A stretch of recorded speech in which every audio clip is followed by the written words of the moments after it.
Sir, আমি শুনেছি নাকি বছরের প্রথম দিনে এমপ্লয়ীদের অনেক অনেক বোনাস দেওয়া হয়। হ্যাঁ, তো দেওয়া হয় তো, তাতে তোমার কি? আমিও তো স্যার এই কোম্পানির এমপ্লয়ি।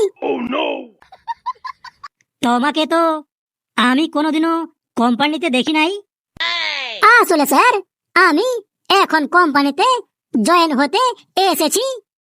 আর তাছাড়া আমি তো স্যার 5 মিনিটের মধ্যেই আপনার এই কোম্পানির এমপ্লয়ি হয়ে যাব। তার জন্য স্যার বলতে আসলাম, ওই আমাকেও যদি বোনাসটা দিয়ে দিতেন। তুই এখনো কোম্পানির মধ্যে জয়েন হোস নাই আর বোনাস নিতে এসেছিস? স্যার, রাগ করবেন না। আপনি স্যার জানেন না, পরের বছর আমি হব এই দেশের প্রধানমন্ত্রী। তখন স্যার আপনার স্যালারি আমি ডবল করে দিব। আপনি স্যার একদম টেনশন করবেন না। আমি হচ্ছি এই গ্রামের মেম্বারের ভাতিজা। এখনো ঠিকঠাক দুধের দাঁত উঠেনি আর ও প্রধানমন্ত্রী হবে, প্রধানমন্ত্রী। কোম্পানি থেকে বোনাস নিতে গেলে কমসে কম কোম্পানিতে 2 বছর কাজ করতে হয়, আর ইনি এখনো কোম্পানিতে জয়েনই হয় নাই আর বোনাস নিতে এসেছে। আচ্ছা, তুমি কত দূর পড়াশোনা করেছো? স্যার কমসে কম 40 থেকে 50 কিলোমিটার হবে স্যার। আরে হে, আমি জিজ্ঞেস করলাম যে তুই কত দূর পর্যন্ত, মানে কোন ক্লাস অবধি পড়াশুনো করেছিস? আমি তো স্যার স্কুলের ক্লাস থেকে পড়াশোনা করেছি। আচ্ছা, তুই নতুন বছর 2026-এ কি কি করার পরিকল্পনা করেছিস? আমি স্যার আজকে সকালেই প্রতিজ্ঞা নিয়েছি, আগে যা করেছি সব কিছুই ভুলে যাব, আর এখন থেকে নতুন কিছু শুরু করব। মানে 2026-এ পুরো দেশটাকে বদলে দিব স্যার, পুরো দেশটাকে বদলে দিব। কিভাবে? দেখবেন স্যার, একটাও গরিব লোক আর গরিব ঘর থাকবে না। আমি সিদ্ধান্ত নিয়েছি এমন এমন ডেভেলপমেন্ট করব যে কোনো গরিব বাড়ি আর গরিব মানুষ দেশের মধ্যে থাকবে না। বাহ, তোমার মধ্যে তো বেশ ভাবনা চিন্তা ভালোই আছে। আচ্ছা, তুই কিভাবে গরিব মানুষ আর গরিব ঘর বাড়ি উঠাই দিবি? সমস্ত গরিব মানুষকে দেশের বাইরে পাচার করে দিব, আর আমাদের একটা ক্রেন আছে, ওটা দিয়ে সমস্ত গরিব মানুষের ঘর বাড়ি ভেঙে দিব। এইভাবেই দেখবেন স্যার, আমি দেশের পুরো গরিব মানুষ উঠিয়ে ফেলবো, শুধু আমির আর আমির মানুষ থাকবে। আয় আয়, তুই ভাগ এখান থেকে, তুই একদম আমার চোখ থেকে ভেঙে পড়। কেন স্যার? আমাদের কোম্পানিতে তুই কখনোই জব পাবি না। প্লিজ স্যার, একবার একবার শুধু চান্স দিন। ব্যাস, তুই একটা সুন্দর কবিতা শোনাই দেখাতো, যদি ভালো লাগে তবেই তোকে নেব। ওকে স্যার, এমন একটা আপনাকে কবিতা শোনাবো যেন আপনার মনটা একদম ইট প্রেস হয়ে যায়। ইট প্রেস? এটা আবার কি রে? ওই তো স্যার বলে না যে ওর প্রতি একদম ইমপ্রেস হয়ে যায়। চুপচাপ কবিতাটা বল। নমস্কার, আমার নাম কালু সরকার। আমি আজকে আপনাদের সবাইকে একটা কবিতা আবৃত্তি করে শোনাবো। মানুষ যে আজ আর নেই কো মানুষ, দুনিয়াটা শুধুই স্বার্থের। পর আজ ভাই বোন, সংসার, পরিজন সবাই নিজের নিজের। মানুষ যে আজ আর নেই কো মানুষ, দুনিয়াটা শুধুই স্বার্থের। কেমন লাগলো স্যার আমার এই কবিতাটা? আচ্ছা বলো, তোমার কি চাই? আমার স্যার কিছুই চাই না, শুধু টাকা চাই। টাকা কিসের?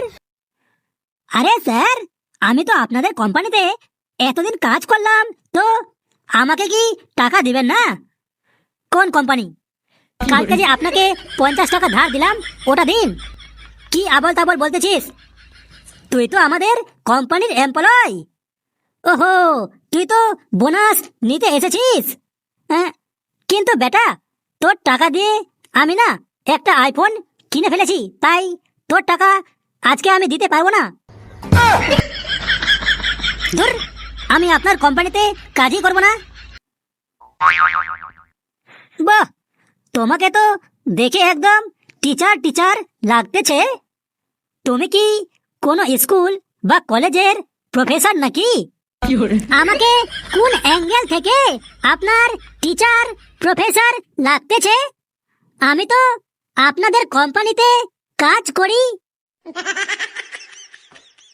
আপনার মাথাটা মনে হয় গেছে। আচ্ছা, তুমি এই নতুন বছরে আমাদের কোম্পানির জন্য কি কি করতে পারবে? আমাদের এই কোম্পানিটাকে গ্রো করার জন্য তুমি কি কি পদক্ষেপ নেবে?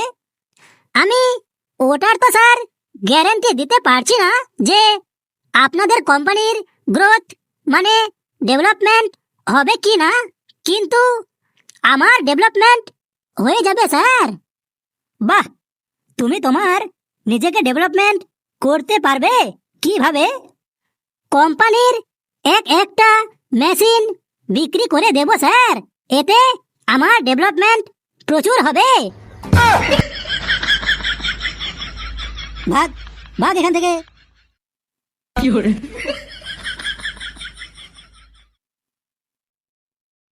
স্যার, আপনি জানেন মানুষ মরার পরেও চাইলে ফেসবুক, হোয়াটসঅ্যাপ দেখতে পাবে?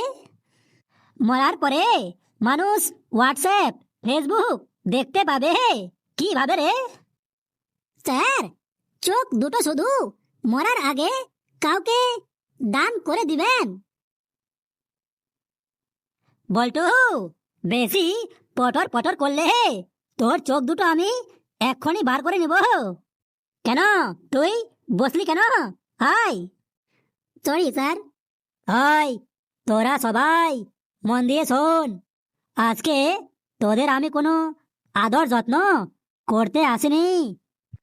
তোমাদের সবাইকে কিছু কথা বলবো। কথাগুলো তেতো লাগলেও, গায়ে আঘাত লাগলেও একদম সত্য। তোমরা জীবনে অনেক দামি জিনিস নষ্ট করেছো।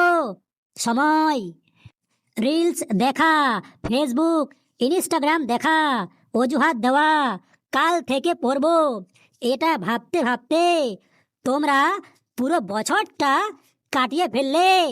নতুন বছর চলে আসলো।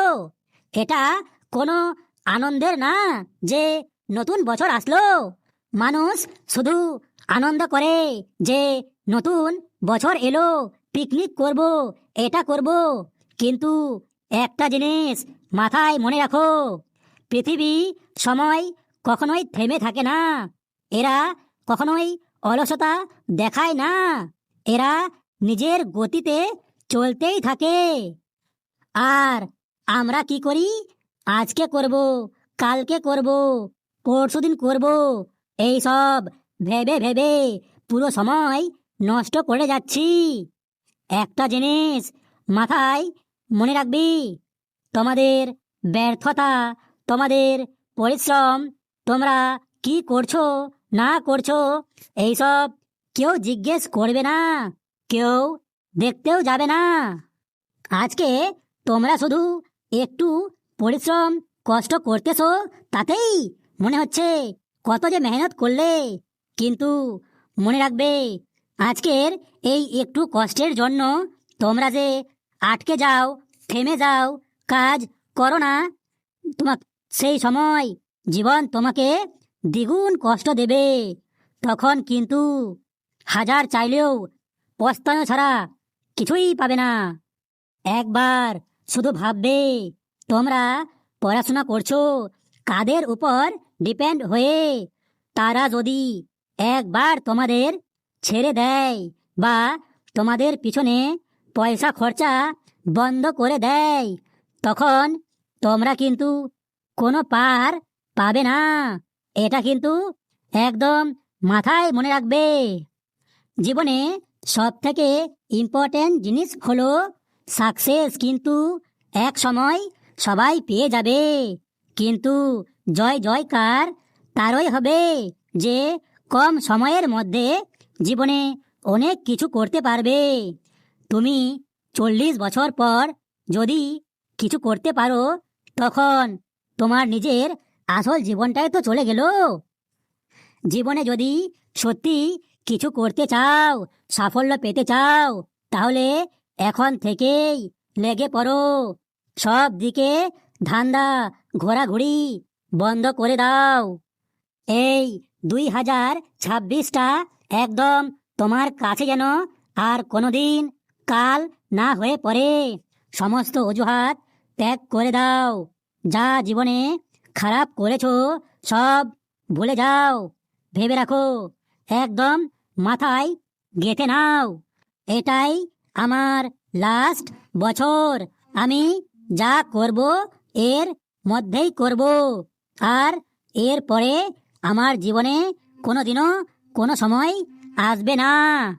মানুষ অনেকেই সাফল্য পেতে পারে, কিন্তু ও এক সময়ের মধ্যে এটা ওটা সেটা সবগুলোই করতে চায়। তার জন্যই ও কিছুই পারে না। টার্গেট অনলি ওয়ান, তাহলেই কিছু করতে পারবে। নিজের জীবনের উন্নতি কিন্তু কেউ করে দিতে পারবে না। আজ কিছু করবে, এক সময় তোমাকে কেউ স্মরণ করবে, তোমাকে দেখে কেউ শিখবে।